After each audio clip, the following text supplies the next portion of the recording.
No sé ni por qué estoy escribiendo esto. Supongo que necesito sacarlo de algún lado porque ya llevo como 3 meses sin poder dormir bien y cada vez que cierro los ojos veo la cara de mi mamá aquel día en su cocina cuando me dijo todo.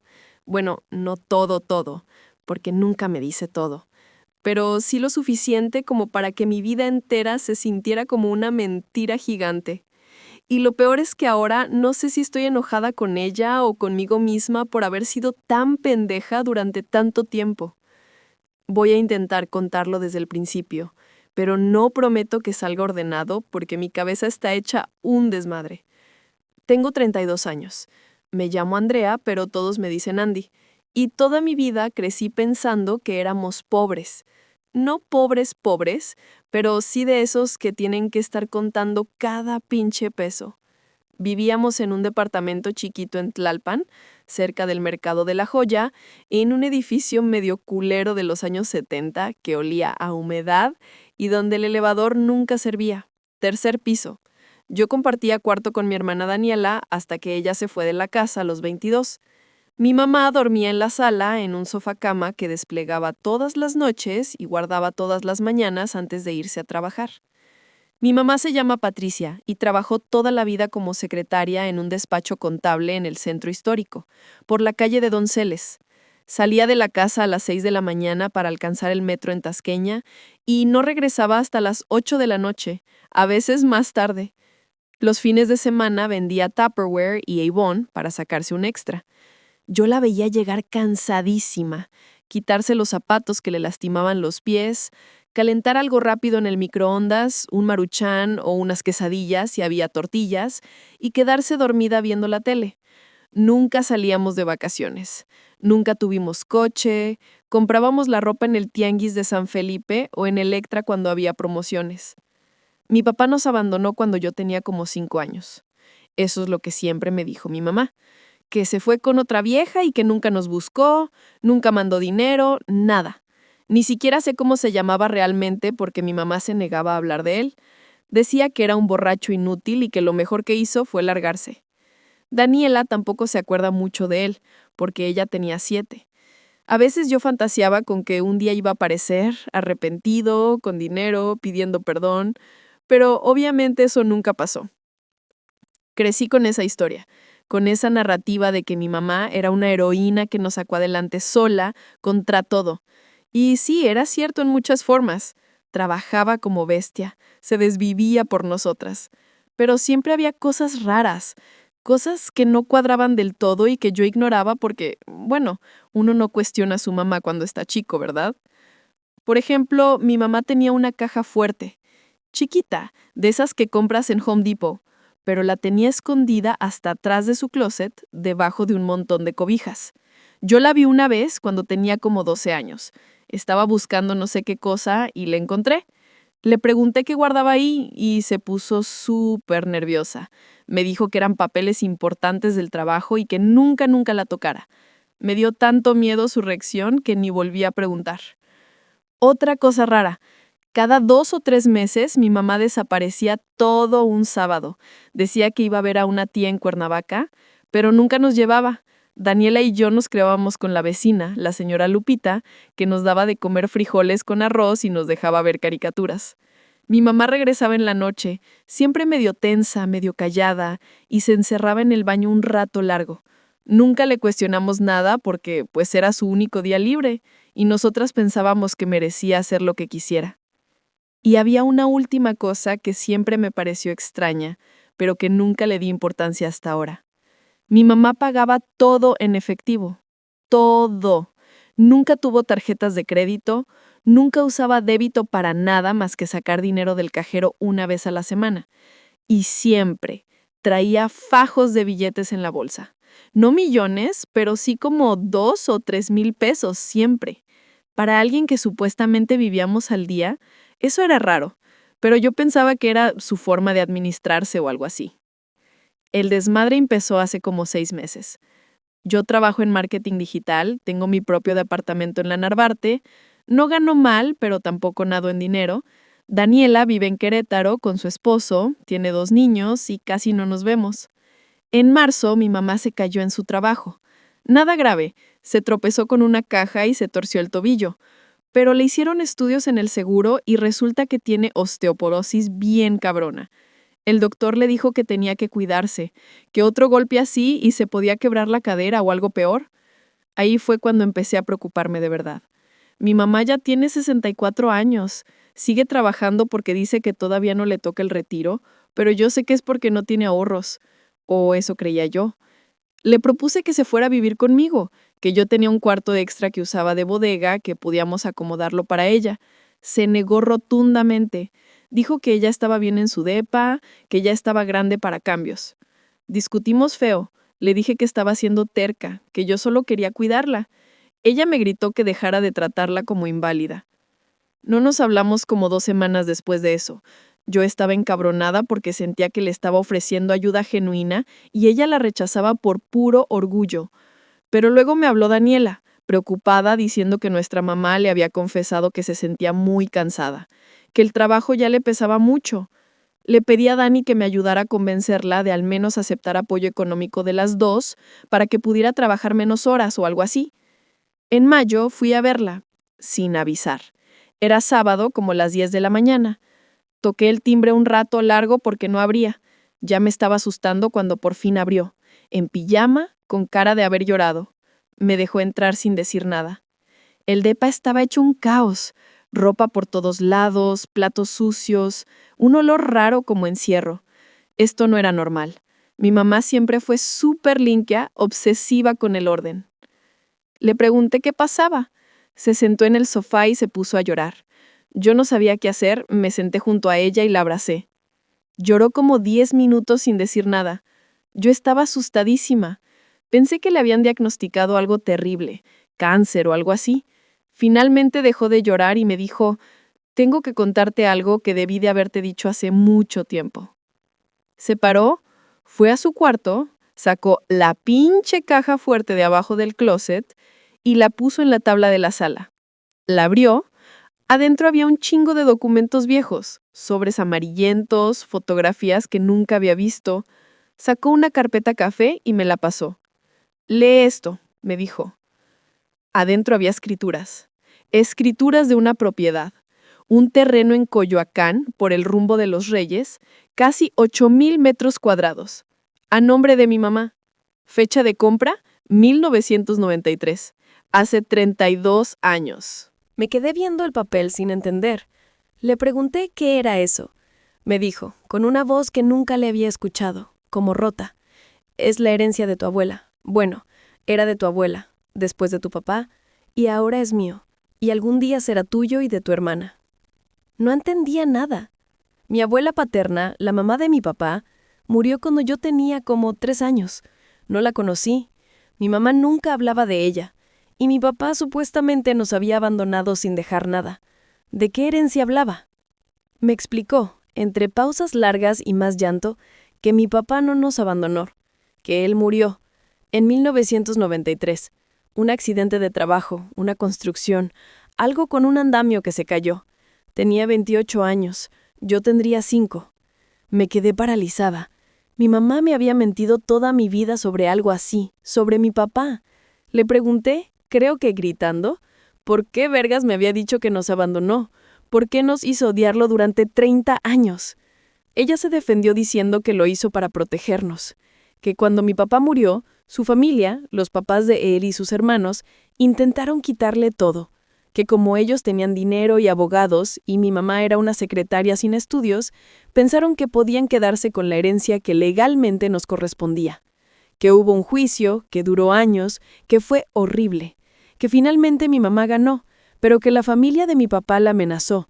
Le dijeron que si alguna vez vendía ese terreno o hacía algo con él, ellos iban a volver, iban a buscar la forma de quitárnoslo, que tenían contactos, que conocían gente, que lo mejor era que nadie supiera que ese terreno existía. Entonces mi mamá decidió fingir que éramos pobres, vivir como pobres, trabajar como burra para mantenernos con su sueldo real y no tocar nunca la propiedad, guardar el secreto incluso de nosotras, sus hijas, porque si no sabíamos nada, no podíamos meter la pata, no podíamos contarle a alguien, no podíamos poner en riesgo la herencia. Yo estaba en shock. Le pregunté por qué ahora. ¿Por qué me decía todo esto ahora? Me dijo que porque estaba cansada, que la propiedad ahora vale millones, que Coyoacán se puso carísimo, que ese terreno está en una zona súper cotizada, que ella ya no puede más con el peso del secreto, con la paranoia, con vivir así, que quiere vender, quiere que tengamos dinero, que dejemos de sufrir, pero que tiene miedo, miedo de que aparezca alguien de la familia de mi papá, miedo de que pase algo. Le pregunté por qué no fue a la notaría. ¿Por qué no actualizó papeles? ¿Por qué siguió viviendo así si ya habían pasado 3 décadas?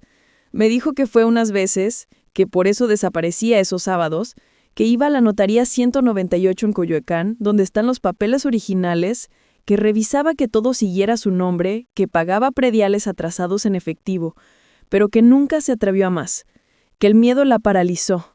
Salí de ese departamento sintiéndome como si me hubieran atropellado. Me subí a un Uber y me fui a mi casa sin decir nada. El chofer intentó hacerme plática, algo del tráfico en Insurgentes, pero yo nomás veía por la ventana sin procesar nada. Llegué, me encerré en mi cuarto y lloré hasta quedarme dormida. Eran como las 4 de la tarde. Los siguientes días fueron horribles. No le contestaba el teléfono a mi mamá. No sabía qué sentir. Por un lado, estaba enojadísima. Me mintió durante 30 años. Me hizo creer que mi papá era un culero que nos abandonó cuando en realidad estaba muerto y nos dejó algo. Me hizo vivir con vergüenza de ser pobre cuando no lo éramos realmente. Por otro lado, entendía su miedo, o intentaba entenderlo, pero no podía perdonarla así nomás. Le conté a Daniela por teléfono. Ella tampoco lo podía creer. Se enojó igual que yo, pero después de unos días ella estaba más calmada. Decía que tal vez mamá hizo lo que pudo, que no sabíamos cómo fue vivir eso, que seguro fue traumático. Yo le dije que eso no justificaba la mentira tan grande. Discutimos. Daniela me dijo que yo siempre fui más dramática, más resentida. Eso me dolió mucho, porque venía de mi hermana. Pasó como un mes sin que yo fuera a ver a mi mamá. Ella me mandaba mensajes por WhatsApp, cosas como: hija, por favor hablemos, perdóname, no quiero pelear contigo. Yo los leía y no contestaba. Me sentía culpable por ignorarla, pero también sentía que tenía derecho a estar enojada. Una noche, como a las 11, me habló. Estaba viendo Netflix en mi cama, comiendo sabritas, y vi su nombre en la pantalla. Algo me hizo contestar. Estaba llorando otra vez. Me dijo que por favor fuera a verla, que necesitaba hablar más cosas conmigo, que había más que yo no sabía. Eso me encabronó otra vez.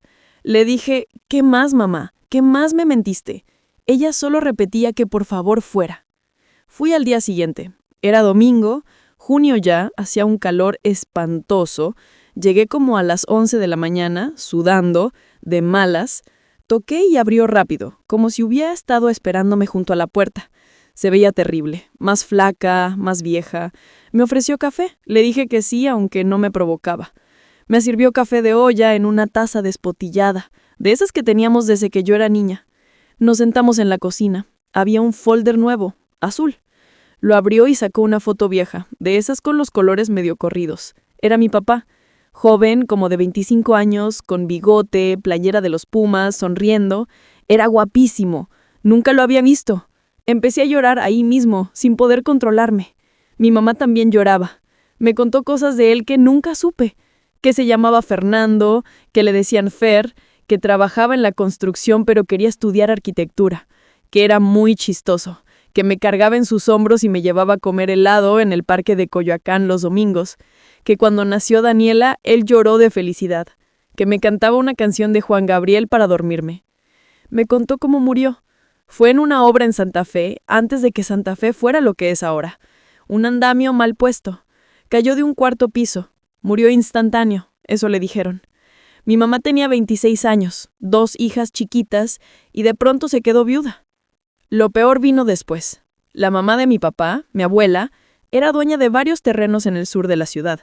Cuando ella murió, un año antes que mi papá, dejó todo a sus 3 hijos, mi papá Fernando y sus hermanos Javier y Mónica. A mi papá le correspondían como 8,000 metros en Coyoacán, que en ese entonces no valían lo que ahora, pero sí era bastante. Cuando mi papá murió, legalmente todo pasaba a mi mamá, como su esposa, y después a nosotras. Pero Javier y Mónica, los hermanos, dijeron que mi mamá no tenía derecho, que ella lo había obligado a casarse porque estaba embarazada, que ella era una cualquiera, que nosotras ni siquiera éramos hijas de él. Cosas horribles. Inventaron que había un testamento donde Fernando dejaba su parte de la herencia a sus hermanos, pero nunca apareció. Hubo un juicio. Mi mamá no tenía dinero para abogado. Consiguió uno de oficio medio culero que casi ni le hacía caso. Pero encontró una abogada joven, recién salida de la universidad, que aceptó llevar el caso casi gratis, porque le pareció injusto. Se llamaba Marisol.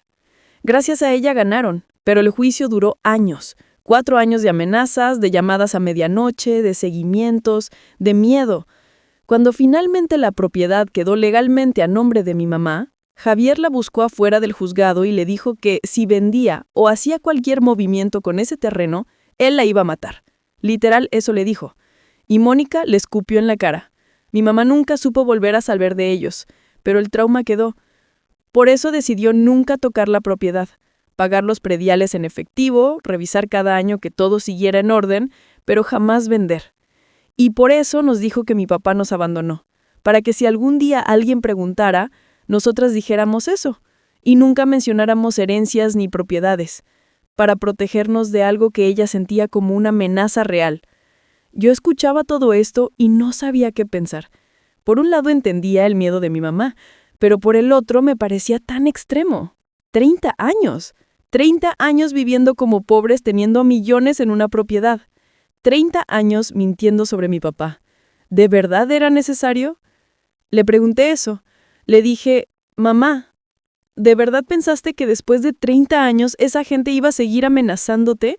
¿No se te ocurrió que ya se habían olvidado? ¿Que ya estaban viejos o muertos? Se enojó. Me dijo que yo no entendía, que yo no viví lo que ella vivió, que era fácil juzgar desde afuera, que ella hizo lo mejor que pudo. Volvimos a discutir. Le dije cosas feas. Le dije que nos robó una vida mejor, que pude haber estudiado en una universidad privada en lugar de pelear por una beca, que Daniela pudo haber tenido una boda bonita en lugar de casarse en el civil nomás, que ella misma pudo haber descansado en lugar de matarse trabajando, que todo fue por su miedo irracional. Me dijo que me fuera, que si eso pensaba de ella, que me fuera. Me paré y me fui, pero en la puerta me detuve. No sé por qué. Me di la vuelta y la vi ahí, sentada en la mesa, llorando sola.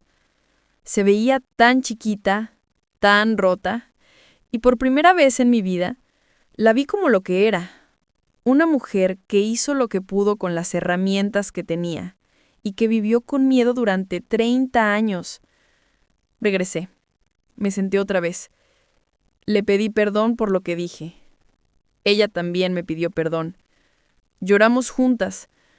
Le dije que entendía, o al menos que intentaba entender. Le pregunté qué quería hacer ahora. Me dijo que quería vender, que ya no aguantaba más, que quería que nosotras tuviéramos una vida mejor, que ella pudiera dejar de trabajar, que pudiéramos estar tranquilas, pero que tenía miedo de empezar el proceso. Le propuse que fuéramos juntas a las notarías, que yo la acompañara, que buscáramos a un abogado bueno que nos asesorara. Aceptó. Las siguientes semanas fueron raras. Nos veíamos seguido, algo que no hacíamos en años. Fuimos juntas a la notaría 198 en Coyoacán, por Avenida Universidad. Un edificio viejo, con pisos de mosaico y ese olor a papel viejo que tienen todas las notarías. Revisamos los papeles. Todo estaba en orden. El terreno seguía a nombre de mi mamá. Los prediales estaban pagados, medio atrasados, pero nada grave. Contraté a un abogado que me recomendó una amiga que trabaja en bienes raíces. Se llama David, como de 40 y tantos, muy profesional. Le conté toda la historia. Me dijo que legalmente no había ningún problema, que después de 30 años nadie podía reclamar nada, que incluso si apareciera alguien de la familia de mi papá, no tenían ni un argumento legal, que podíamos vender tranquilas. Hicimos avalúos.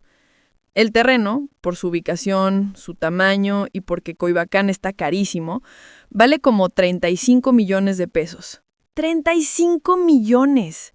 Yo nunca en mi vida había visto un número así. Mi mamá tampoco. Nos quedamos calladas cuando el valuador nos dijo la cifra. Pusimos el terreno en venta. David contactó a gente que él conoce, inversionistas, constructoras. En julio tuvimos la primera oferta seria, 28 millones. Mi mamá quería aceptar de inmediato, pero David nos dijo que esperáramos, que seguro conseguiríamos mejor precio. En agosto llegó otra oferta, 32 millones. Y en septiembre, una más, 34. Aceptamos la de 34. Firmamos en octubre. El proceso fue eterno. Un chingo de papeles, notarios, impuestos, abogados. Pero finalmente, a mediados de octubre, se hizo la transferencia. Después de impuestos, abogados y todas las mamadas, quedaron como 28 millones limpios. Mi mamá se quedó con 15 millones. Daniela y yo nos repartimos el resto, como 6,500,000 cada una. Suena a mucho dinero, y lo es, pero no me cambió la vida de la forma que uno pensaría. Lo primero que hice fue pagar todas mis deudas. Tarjetas, un préstamo chico que tenía, la colegiatura de un diplomado que todavía debía. Después le di dinero a Daniela para que pagara su hipoteca. Metí lo demás en inversiones, siguiendo el consejo de un asesor financiero. Mi mamá renunció a su trabajo. Por fin, después de 40 años. Compró un departamento más grande, en Tlalpan. Uno bonito en un edificio nuevo con elevador. Se compró muebles nuevos, una tele grande, se fue de vacaciones a Oaxaca con una amiga. Está yendo a clases de pintura. Pero no somos felices, o no del todo. Hay algo que se rompió entre nosotras que no sé si se puede arreglar. Yo ya no la veo igual. Sé que suena culero, pero es la verdad. Cada vez que la veo, pienso en los 30 años de mentiras. Pienso en cómo hubiera sido mi vida si hubiera sabido la verdad. Si hubiéramos vivido mejor, si mi mamá no hubiera tenido que matarse trabajando. Y también me siento culpable, porque ahora tengo dinero que viene de mi papá muerto. Un papá que no conocí, que mi mamá me hizo creer que era un culero. Y siento que no merezco ese dinero, que debería rechazarlo o algo. Pero tampoco lo voy a hacer porque sería estúpido. Y esa contradicción me está volviendo loca. Mi mamá y yo nos vemos cada 2 semanas, a veces menos. Las conversaciones son raras, forzadas. Ella intenta actuar normal, me pregunta por mi trabajo, me cuenta de sus clases de pintura. Yo contesto, pero con distancia. Daniela dice que soy muy dura, que debería perdonar ya, pero no sé cómo. Hace 2 semanas pasó algo raro. Estaba en un café en Coyoacán, por el Jardín Centenario, trabajando en mi laptop, tomando un americano frío. Entró una señora como de 70 años, con lentes, pelo blanco, se sentó en la mesa de junto. Me volteó a ver y me dijo, «Disculpa, ¿tú no eres hija de Patricia?» Se me heló la sangre. Le pregunté quién era. Me dijo que era Mónica, la hermana de mi papá, la que le escupió a mi mamá hace 30 años. Me quedé callada. Ella siguió hablando. Me dijo que había visto mi foto en Facebook, que alguien le dijo que yo era hija de Fernando, que me había estado buscando, que quería hablar conmigo, que ella y mi mamá habían tenido problemas hace muchos años, pero que ella nunca me guardó rencor a mí, que yo era su sobrina. No supe qué decir. Le dije que tenía que irme. Me paré y me fui. Me temblaban las manos. Le marqué a mi mamá, le conté, se puso histérica. Me dijo que no volviera a hablar con esa mujer, que no le creyera nada, que solo quería causar problemas, que seguro se enteró de la venta del terreno y quería algo. No sé si mi mamá tiene razón. Tal vez sí. Tal vez Mónica solo quiere dinero o causar desmadre.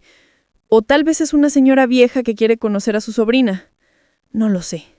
Y esa es la cosa. Ya no sé en qué creer. Ya no confío en mi mamá al 100%, aunque quiera. Ayer en la noche, a eso de las 11, estaba en mi cama viendo TikToks sin pensar en nada, cuando mi mamá me mandó un mensaje largo por WhatsApp. Decía que me amaba, que lo sentía mucho, que entendía si yo no podía perdonarla, pero que todo lo que hizo fue por amor, que ella también vivió con culpa todos estos años, que cada vez que me veía pidiendo dinero para la escuela o trabajando desde los 17 para ayudar, se moría por dentro, pero que no podía arriesgar la herencia, no podía arriesgarnos a nosotras, que el miedo fue más fuerte que todo.